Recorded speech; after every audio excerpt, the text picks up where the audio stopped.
João, em 1 João 5, versículo 5, ele vai falar assim: quem é que vence o mundo? Somente aquele que crê que Jesus é o Filho de Deus. Mas por que eu estou começando uma reflexão com dados tão alarmantes, desagradáveis, ao meu ver, é muito desagradável? Quando eu estava fazendo a pesquisa, preparando todo o enredo do meu sermão, eu comecei a pensar assim: por que acontece isso, Deus? E por que às vezes a gente tem que falar sobre assuntos que nos incomodam tanto? Eu fiz questão de trazer esses dados para que você entenda que algumas pessoas, elas entregam a vida delas nas mãos de pessoas que não são confiáveis com muita facilidade. Você conhecer uma pessoa numa rede social e você marcar um encontro para amanhã ou depois, acreditando que tudo vai dar bem, é um risco muito grande. Por que pessoas entregam as suas vidas nas mãos de pessoas que não são confiáveis e na maioria das vezes têm dificuldade em entregar a sua vida nas mãos de Deus? Tem dificuldade em entregar sua vida na mão de Jesus, que claramente quer o melhor para a humanidade. Por que isso acontece? Por que o mundo tem tanta situação onde permite a maldade acontecer e depois clama pela responsabilidade de Deus? Entre o ano de 341 a 270 da era pré-cristã, apareceu um filósofo, ele era um filósofo pré-socrático, e esse filósofo ele chamava Epícoro. E ele fez na realidade não era uma denúncia, ele tinha um questionamento, que ele dizia assim: se Deus é bom, por que existe o mal? E às vezes a gente começa a pensar assim: será que tudo é culpa de Deus? E claro que não é culpa de Deus. Claro que não é culpa de Deus. Porque quando você ouve situações de pais que violentam seus filhos, quando você ouve situação de pessoas que dizem que amam, mas que de repente matam pessoas, quando você ouve questões do ser humano que agem em hostilidade com o seu próximo, você começa a entender que não é sobre Deus propriamente, mas sobre um desvio de conduta, uma conduta moral, da qual Deus não aprova, e que pessoas acabam caindo no óbvio, elas acabam sofrendo de alguma maneira, e em contrapartida nós poderíamos perguntar: por que então que pessoas têm tanta facilidade em entregar as suas vidas na mão do duvidoso e têm dificuldade em entregar a sua vida na mão de um Deus que ama, um Deus que protege, um Deus que cuida de verdade, e depois reclamam as suas mazelas e as suas dificuldades? Não é novidade que o mundo é hostil. Para o crente não é novidade que o mundo, de fato, ele tem domínios malignos, mas também não é novidade para nenhuma pessoa nesse mundo que Deus ama e cuida de verdade. E talvez conhecer o amor de Deus, eu acredito que nem talvez, mas eu digo afirmando que conhecer o amor de Deus talvez seja a porta de entrada para que pessoas deixem de entregar as suas vidas nas mãos de pessoas que vão, de uma certa forma, prejudicá-las e passem a entregar a sua vida nas mãos de Deus. Mas quais os benefícios de entregar a sua vida na mão de Deus? Já parou para pensar nisso? Qual o benefício que você pode encontrar em Deus que você não encontra no mundo?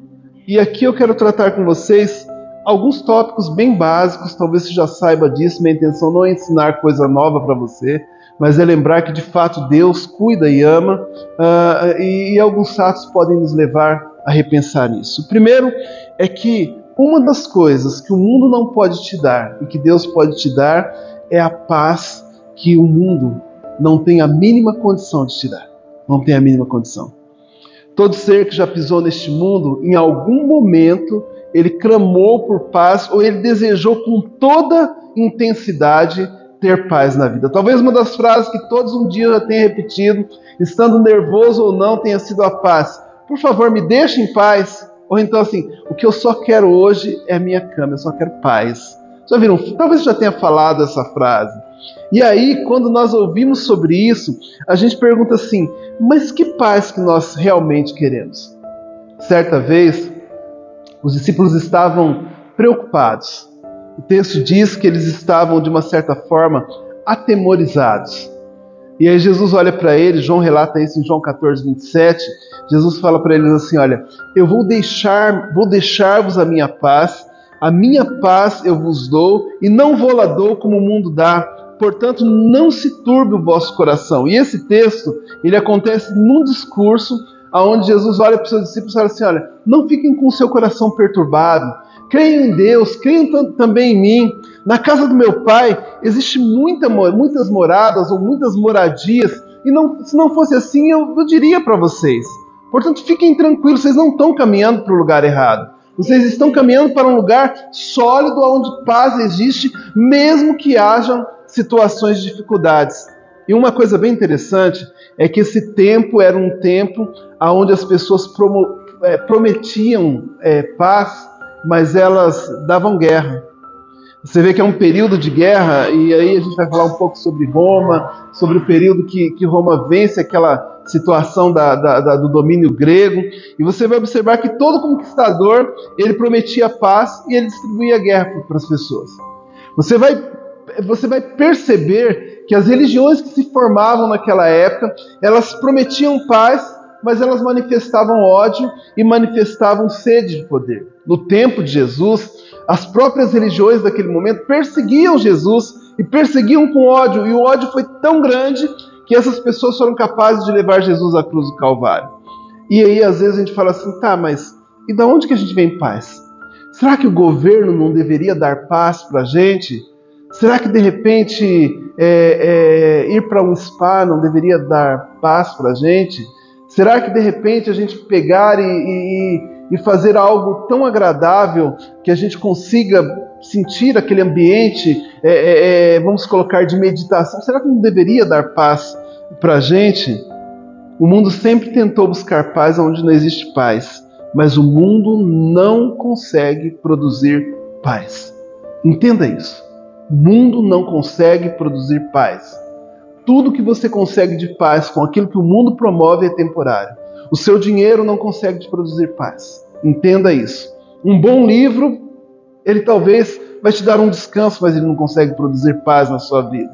Às vezes, um bom jantar ou um bom encontro com uma pessoa que você gosta pode te dar uma paz momentânea, mas não consegue produzir paz. A realidade é que Jesus dá uma paz que o mundo não pode dar. Não pode dar. Você ter plano de saúde não significa que você vai ter paz. Você ir procurar alguém para cuidar da sua saúde quando você está numa situação difícil, você às vezes passa até mais raiva. Você fica 8 horas, 5, 6 horas esperando para uma consulta e depois não vê resultados. Isso não consegue te dar paz. Olhar para a sua despensa e dizer assim, graças a Deus, hoje foi tudo bem, tá bacana. Quando ela acaba, talvez a sua paz vá embora junto com os seus pacotes de alimentação. E aí você começa a pensar assim, tá, mas o que nós estamos fazendo? O que aquele povo fazia? Você já viu pessoas procurarem ou tentarem comprar carne na farmácia e tentar comprar remédio no açougue? É isso que muitas pessoas fazem. Procurar coisa aonde não tem, investir recursos aonde não vai existir retorno daquilo que de fato elas querem. Porque se nós queremos paz, nós temos uma paz que ela supera os momentos de dores. Você sabe o que é ter paz no momento de tribulação? É uma coisa muito incrível que a gente fala assim, não existe como. Eu me lembro de uma passagem onde o povo está atribulado dentro de um barco e Jesus está simplesmente dormindo, irmãos. Paz aonde não existe paz. Nós precisamos da paz que Jesus pode dar e que o mundo não pode dar.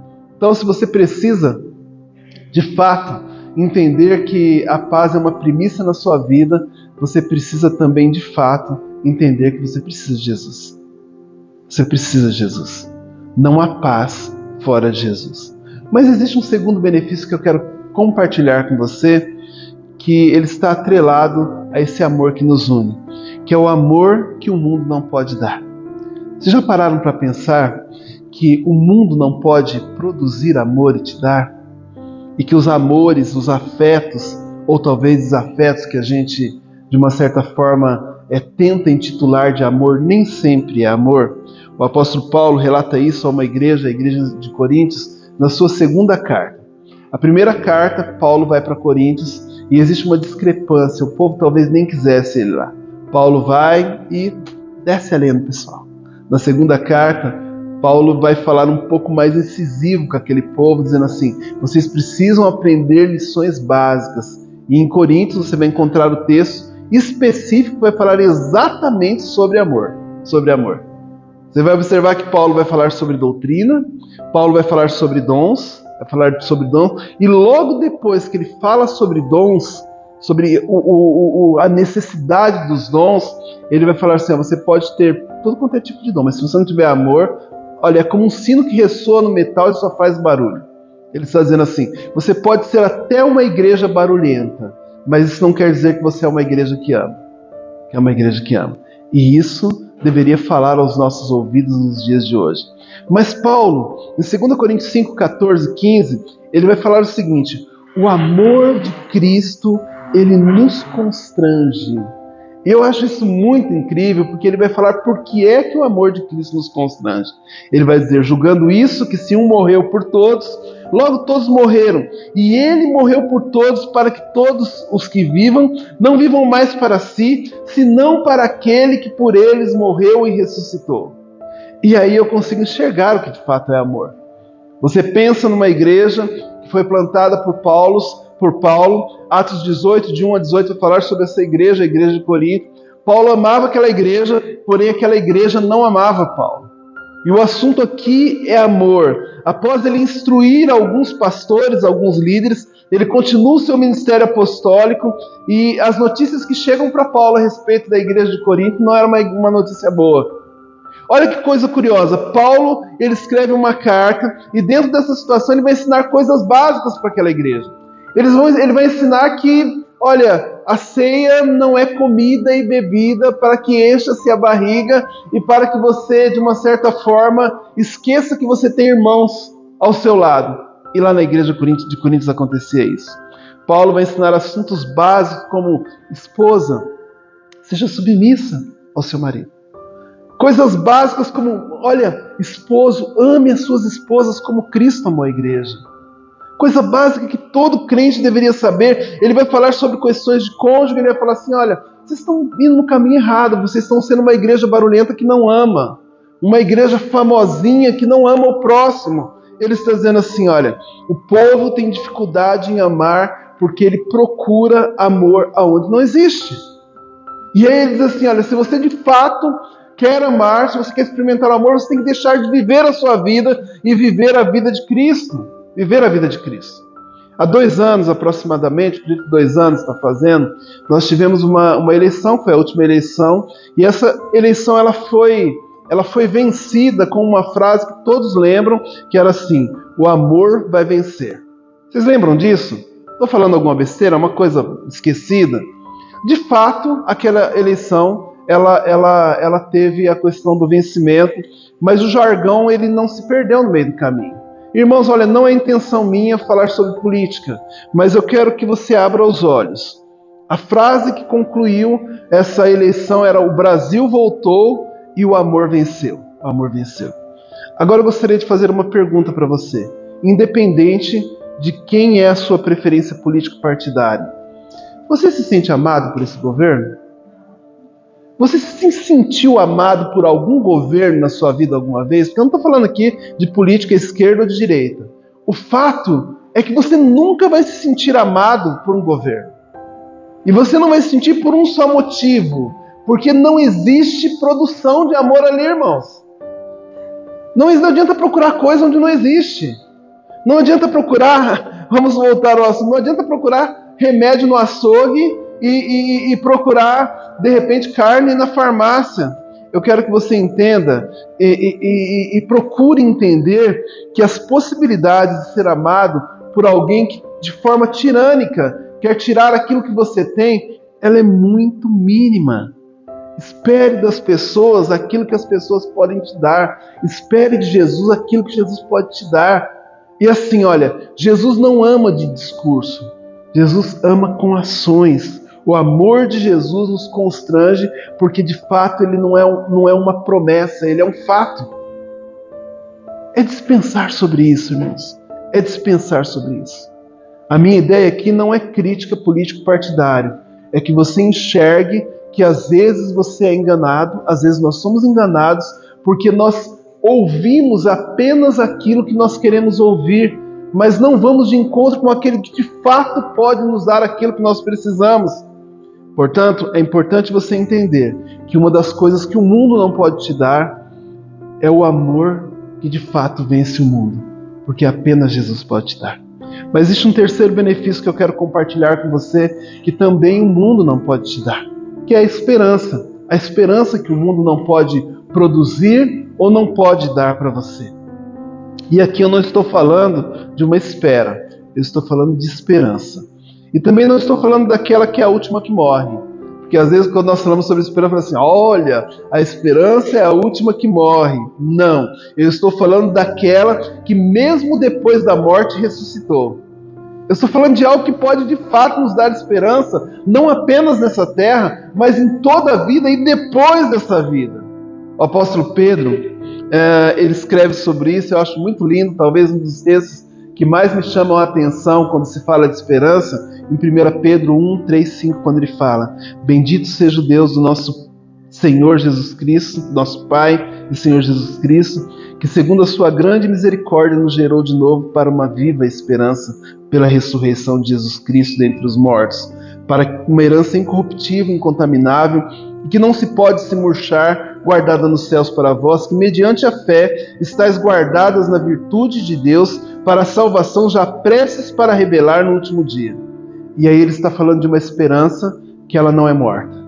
Ele está falando de uma esperança que não é delimitada pela espera.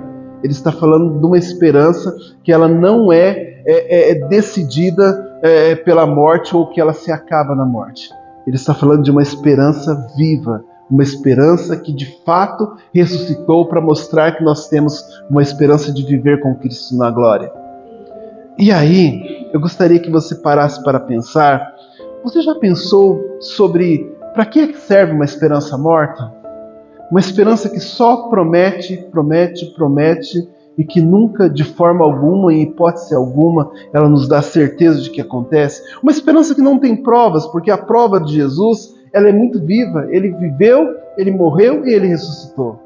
Mas muitas vezes nós colocamos o nosso coração e depositamos a nossa confiança em esperanças que elas não dizem muita coisa a cada um de nós. O que é uma esperança morta, se não uma esperança que deixou de existir? E que não vai acontecer, e que não vai funcionar. Eu tenho nos últimos tempos conversado com pessoas, orientado pessoas que às vezes tentam viver numa esperança que nunca mais vão acontecer. Momentos que não mais vão existir. Pessoas que, de uma certa forma, vivem um momento que já aconteceu, pode ter sido belo, mas que não tem mais sentido, não vai acontecer. Não vai ter jeito mais. E aí as pessoas se frustram, as pessoas ficam depressivas, porque o passado é a esperança dela. E passado não dá para se esperar, ele já passou. Alguns meses atrás eu fiz uma visita, fui eu e a Patrícia, nós íamos em algum lugar, não me lembro se era na casa do Lucas. Não, foi quando a Laura nasceu, exatamente sobre isso.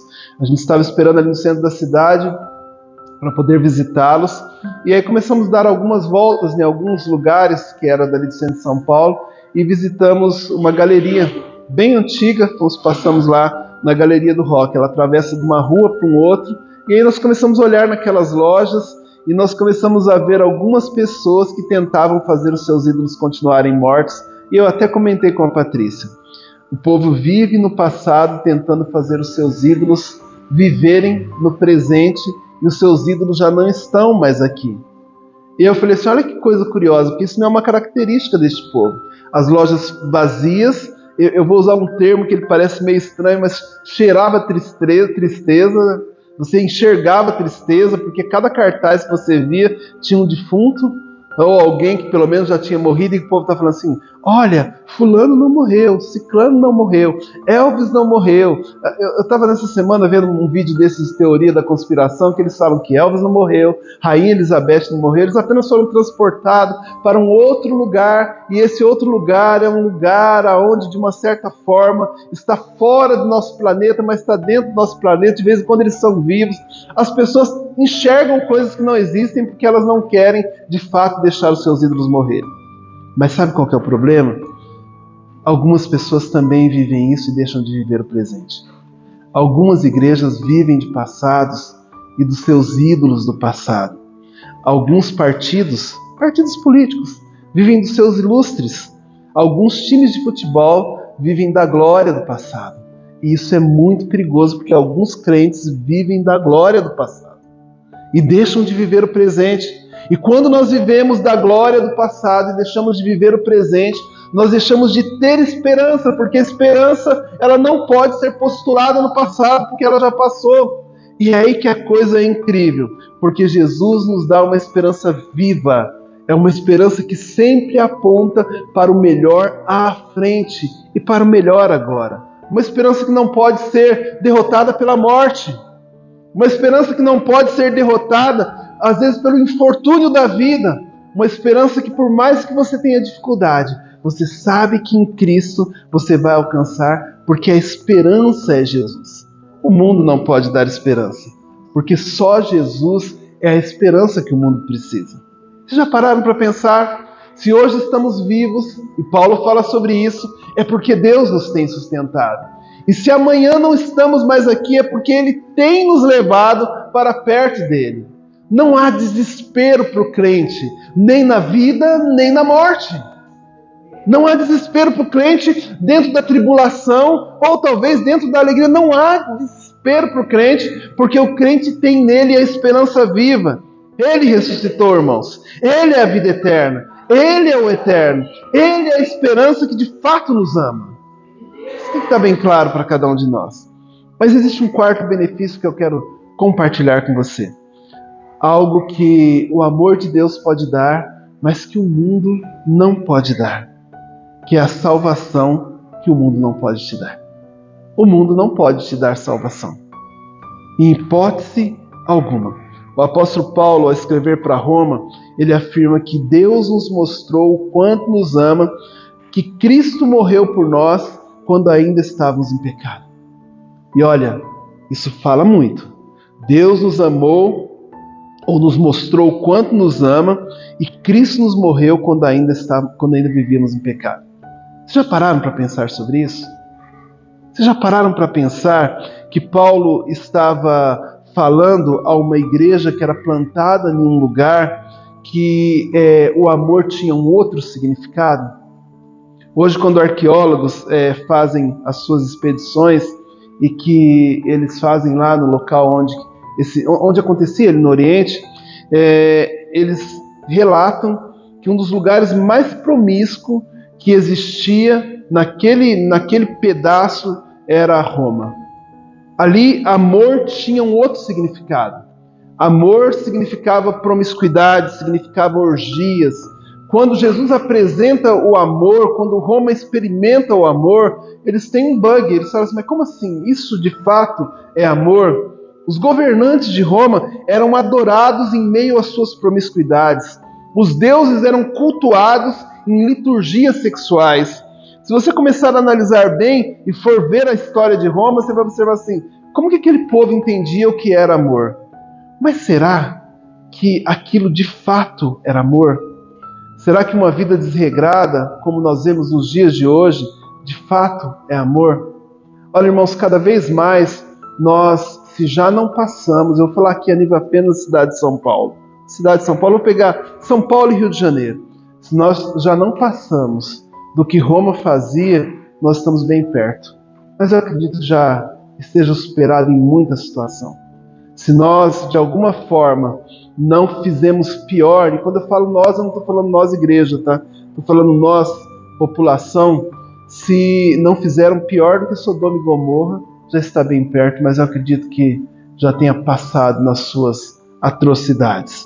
E aí você pergunta assim, será que tudo isso que as pessoas dizem que é amor, de fato é amor? Será que frases como as que ouvimos, todo amor é válido, de fato está falando sobre amor? Será que esse amor que você quer para os seus filhos, será que acusar a igreja de discurso de ódio, enquanto afrontas ideológicas são chamadas de uma forma de amor válido, é de fato amor? Eu quero que você pare para pensar, porque às vezes nós estamos engolindo isso goela abaixo e nós não estamos entendendo que a frase de Martin Luther King ela é muito válida no nosso tempo. O problema não é a afronta do mal, porque nós sabemos que o mal vai fazer o mal. O problema é o silêncio dos justos. Que muitas vezes vão falar assim, não, é moderno, deixa, é a alegria do meu filho, é a alegria do adolescente. Há um tempo atrás eu falei para vocês, acho que há uns 10 ou 15 anos atrás, talvez um pouco mais, que o meu problema não era tentar acreditar na questão das pessoas que diziam assim, olha, eu de alguma forma, eu sou isso ou aquilo. O meu problema era com os simpatizantes. Porque os simpatizantes eram os transportadores da promiscuidade para dentro de casas que deveriam ser santas.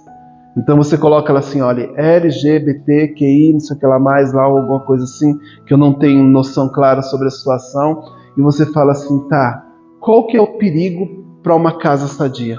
É o simpatizante. Porque ele se cala diante de um discurso que corrompe os seus próprios filhos e dependentes. Isso é um perigo muito grande, irmãos.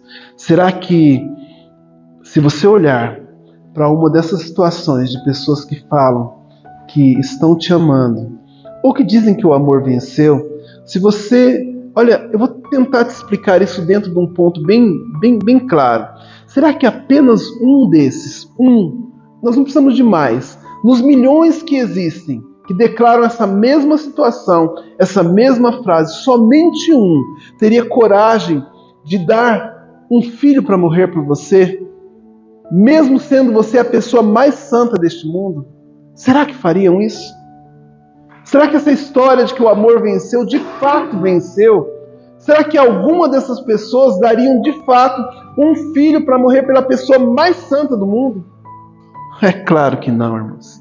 A resposta é não, porque não se pode encontrar amor onde existe apenas conversa ideológica.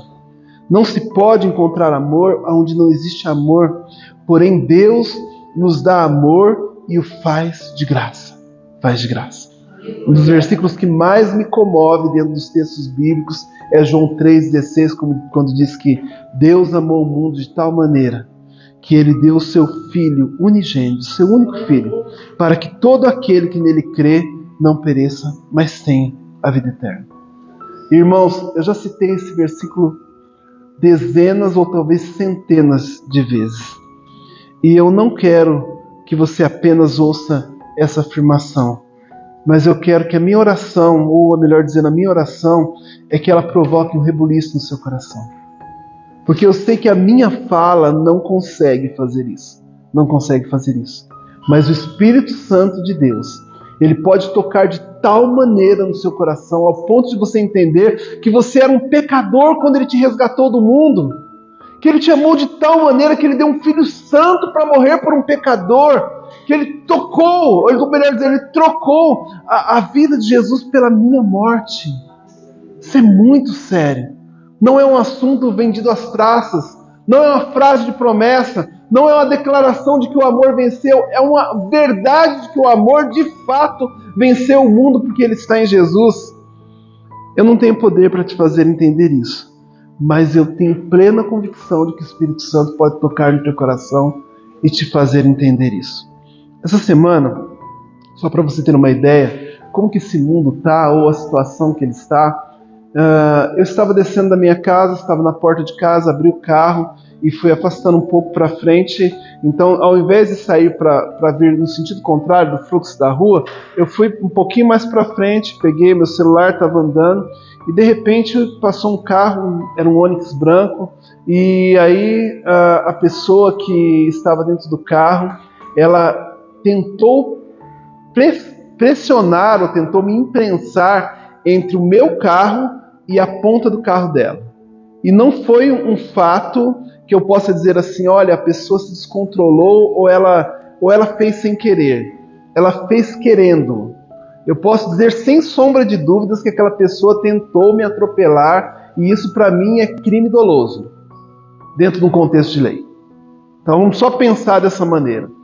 Ela não pegou o carro, lógico, pegou meu braço e minha perna, bateu no retrovisor dela, ela empurrou, eu virei rapidamente, e assim, ela saiu xingando, falando um monte de palavrão. Era uma mulher que estava dirigindo, um homem do lado que também saiu xingando, e aí eu comecei a pensar assim, aquela pessoa, que pode ser um cidadão comum como qualquer outro cidadão, ela tentou tirar a minha vida e talvez ela nem estava pensando o que de fato ela estava fazendo.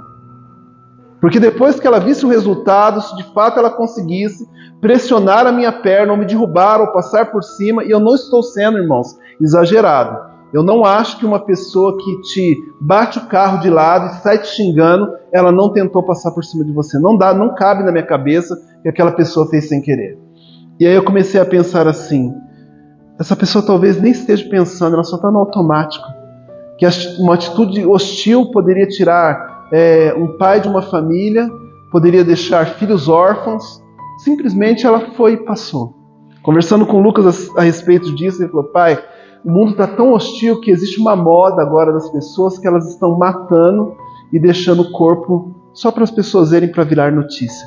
É o mundo que nós estamos vivendo, é o Brasil que nós estamos vivendo. E aí, você de fato acha que o amor tem vencido diante dessas vidas?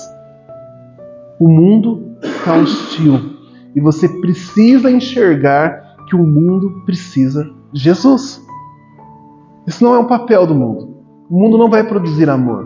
O mundo não produz amor, não tem como produzir. Eu comecei essa reflexão citando alguns fatos que mostram o quanto que o mundo está hostil. Desde pessoas acorrentadas até pais contra filhos e irmãos se catando um com o outro. Eu mencionei a história de um filósofo de quase 400 anos antes de Cristo, que ele já questionava a maldade do mundo. E aí, você acha que o mundo consegue produzir amor? O mundo consegue produzir amor? Mas como é que nós vamos resolver isso? Aprenda uma coisa. O amor não pode ser produzido pelo mundo, mas ele pode ser reproduzido pela igreja. Ele pode ser reproduzido pela igreja. E talvez você esteja falando, mas pastor, você é muito tendencioso, tudo é igreja, tudo é Jesus, tudo é Deus. É que não existe uma outra forma, irmãos. É que os números não dizem outras coisas. O sentido da palavra reproduzir não é o poder de produzir alguma coisa, mas de replicar alguma coisa. E só quem conhece o amor consegue amar. Eu não consigo entender que aquele que não conheceu o amor consiga de fato amar. Às vezes eu fico olhando, as meninas ligam para a Patrícia. Às vezes a Júlia, quando casou, ligava. Deixa eu expor a Júlia aqui, depois eu exponho a Nora, depois eu vou expondo o povo. E ela fala assim, olha sogra, como é que faz tal... Perdão. Júlia, como é que faz tal coisa? Como é que faz tal coisa? E a Patrícia fala assim, olha, a receita é isso, isso, isso, isso e isso. E aí elas pegam, vão lá e fazem. Assim, não tem nenhum problema assim dentro de casa com essa situação. E aí a receita do frango da Patrícia começou a ser reproduzida. Alguém aqui já comeu o frango que a Patrícia faz? Irmãos, manjar dos deuses, né? Como diz o povo pagão, né? E aí... Só que o que o povo não sabe é que essa receita a Patrícia aprendeu com a Dalva, né? A Dalva é uma amiga nossa, uma irmã nossa, e assim, que marcou a vida dela, né?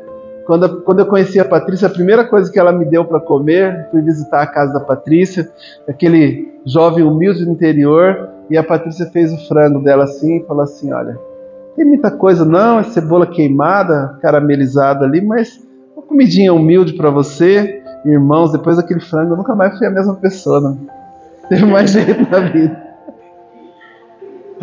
Esse frango rendeu tanto que depois a Patrícia até conquistou o Alisson para a Júlia através desse frango, assim. E olha, frango é uma coisa doida.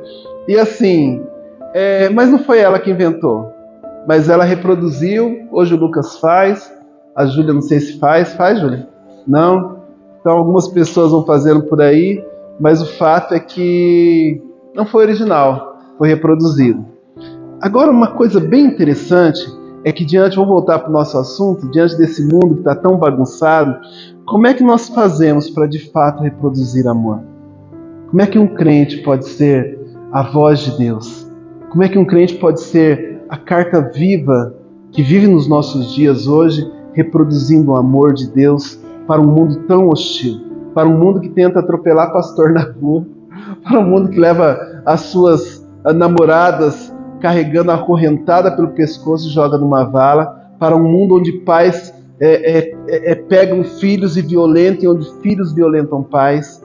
Onde que a igreja está no meio dessa história? Onde que a igreja, o que a igreja tem a ver com isso? 1 João 4,11 vai dizer assim: queridos amigos, visto que Deus nos amou tanto assim, é evidente que nós também devemos amar uns aos outros. O que João está dizendo é que você não pode produzir amor, mas você pode reproduzir amor. Você pode reproduzir amor. E o interessante é que no versículo 10 de João 4 vai dizer: nisto está o amor. Olha que coisa bacana. Não é que nós tenhamos amado a Deus, mas que Ele nos amou a nós e enviou seu Filho para a propiciação do nosso pecado. Isso é muito lindo. Não é que nós amamos, é que o fato dele ter nos amado nos enche do amor que de fato vence o mundo. É essa pegada que nós às vezes não entendemos.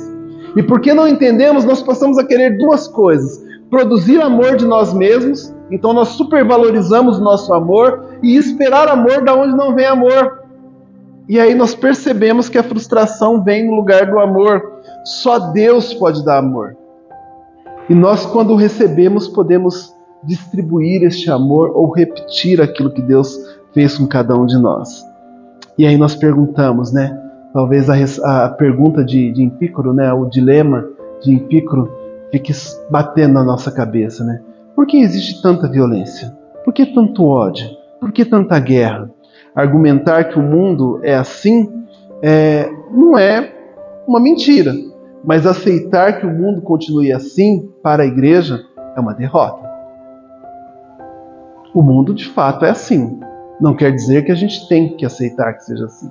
O mundo de fato está no maligno, mas não significa que nós não podemos vencer o maligno. Porque de fato, quem que vence o mundo? Somente aquele que crê que Jesus Cristo é Filho de Deus. Olha o que diz em João 3, versículo 1, 1 João 3:1. Veja como é grande o amor que o Pai nos concedeu, que fôssemos chamados filhos de Deus, o que de fato somos. Por isso o mundo não nos conhece, porque não o conheceu. E ele ainda replica isso no versículo 5, como eu havia afirmado para vocês. Quem é que de fato vence o mundo? Quem que vence o mundo, irmãos? Quem que vence o mundo já no maligno? Quem que vence o mundo corrupto? Quem que vence o mundo cheio de violência? E ele vai repetir assim: somente aquele que crê que Jesus Cristo é o Filho de Deus. Portanto, nessa manhã, eu quero que você entenda com muita clareza: não tem como vencermos o mundo com a própria força. Não tem como acreditarmos que o amor vem de um lugar onde ele não está, onde não pode ser produzido. Mas tem como vivenciarmos uma vida com Cristo Jesus. E ao vivenciarmos uma vida com Cristo Jesus, com todas as nossas forças, nós podemos de fato amar e vencer este mundo que tanto odeia, porque o amor que vence o mundo, ele está no meio de nós. Amém? Que Deus te abençoe. Deixa-me orar com você. Querido Deus, eu sou grato a Ti pela vida de cada um dos irmãos que estão aqui. Além de grato, ó Pai, eu sou esperançoso de que a Tua palavra penetre profundamente no coração de cada um. Que o Espírito Santo faça uma obra perfeita e agradável. Abençoa a nossa casa, ó Pai. No nome de Jesus. Amém.